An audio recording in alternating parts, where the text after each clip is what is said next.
How to change Cash App username. Hey there, welcome back to the channel, and let's get right into this quick and easy tutorial. To change the Cash App username, first and foremost, launch a Cash App application in your device. Make sure to log in into your account. Cash App username, or known as the cash tag. To update or change it, at the top right corner you will see a profile icon. Go ahead and tap on the profile icon that is at the very top. It will display all of the available options for your account or your account settings.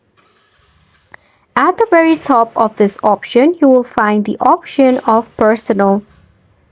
Tap on the personal option in order to update your cash tag or your Cash App username.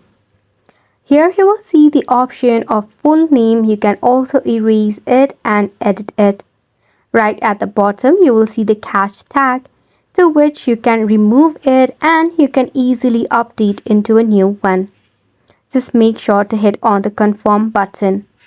So that is how you'll be able to change your Cash App username. This sums up the tutorial as well. Thank you so much for tuning in.